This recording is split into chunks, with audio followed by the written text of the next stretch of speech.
So here's one. I've been having terrible vertigo for the past 2 days. Help.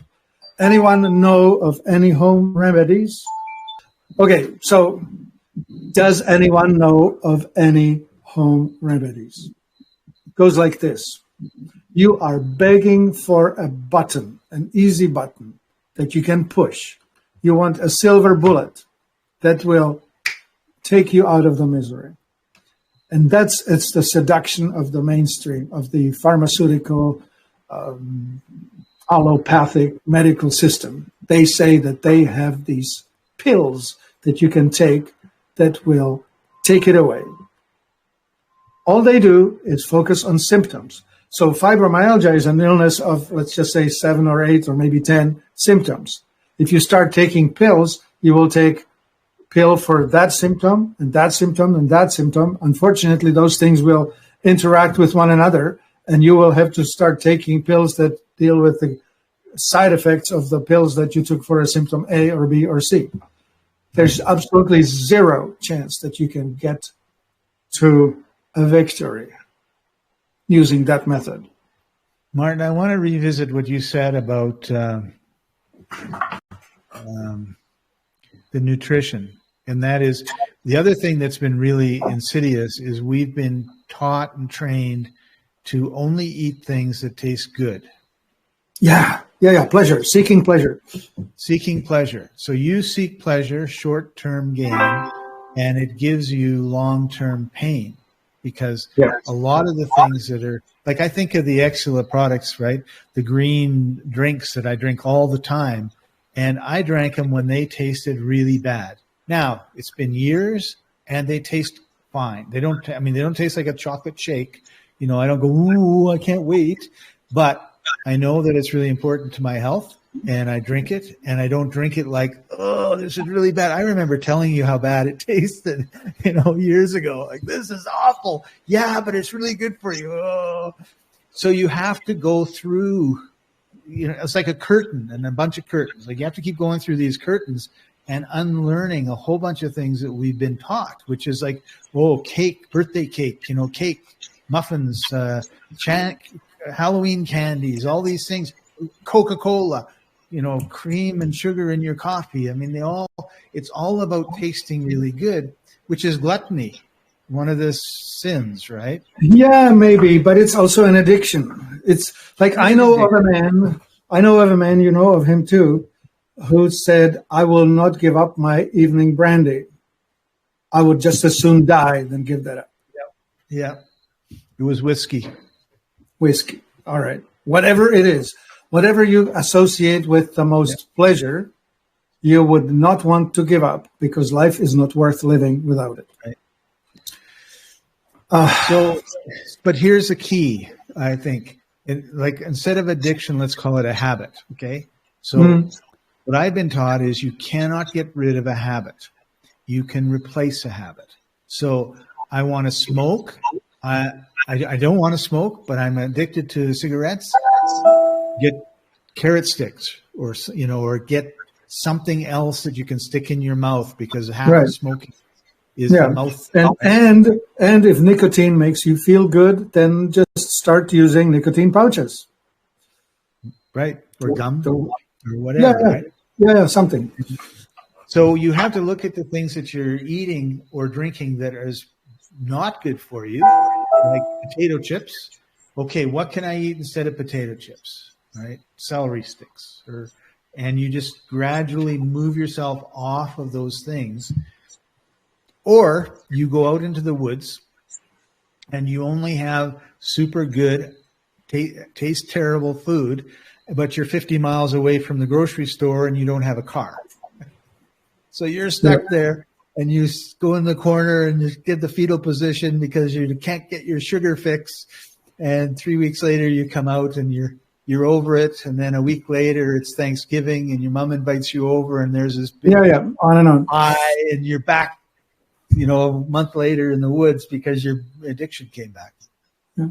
I remember how difficult it was for my mother when I showed up with my family of 4, 2 children, as vegetarians.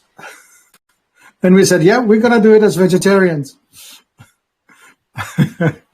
She wanted to treat us with love and all that. And we said, yeah, well, okay, we'll have the cauliflower. No turkey for you. Okay, so let's get back to this gal who's got vertigo. Vertigo is one of the symptoms that is chronic inflammatory degenerative metabolic disease. It's part of what the doctors would call the migraine syndrome. You could have piercing pains, you could have dizziness, vertigo, whatever. I know people who wake up, crawl out of bed, start feeling dizzy, get down on all fours, and throw up right there. That's the first 1 minute of their morning.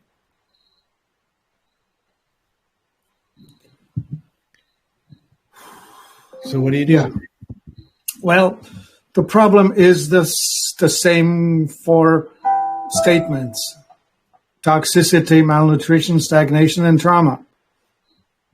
Just have to deal with it. There's no getting rid of these symptoms, and they are many, right? Like we talked about histamine-mediated inflammatory symptoms. It can hit any system in the body.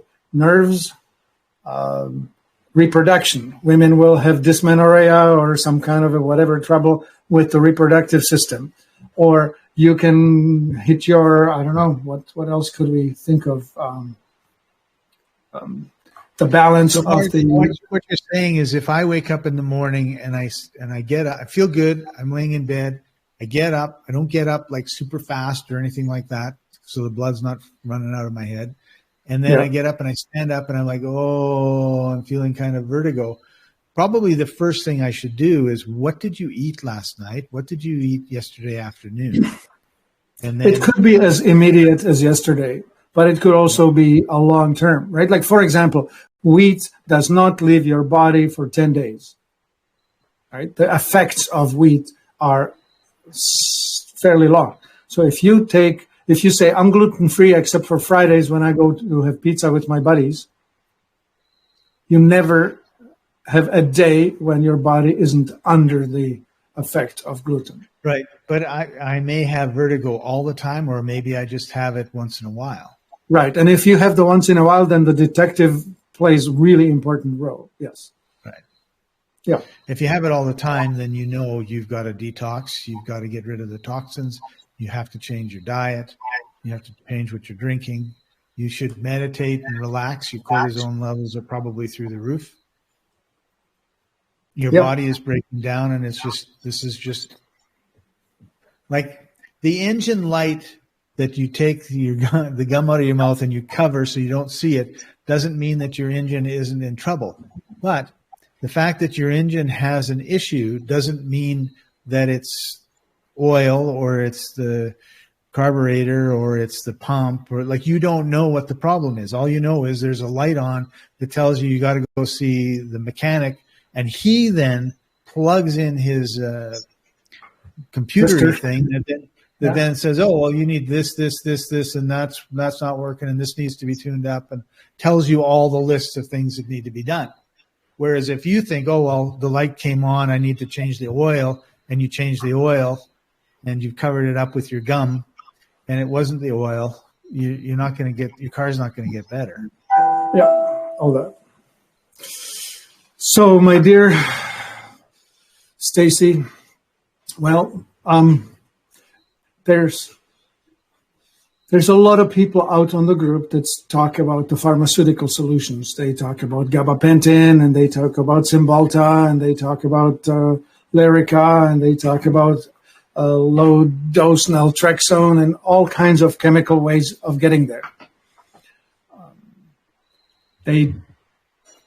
They may help short-term to block the symptoms, so you can actually feel okay for a bit. But the more likely outcome is that sometime later, the body has become more toxic and will have much more or uglier symptoms than what you've been having up to now. So you're saying it's going to get worse? Yeah, worse.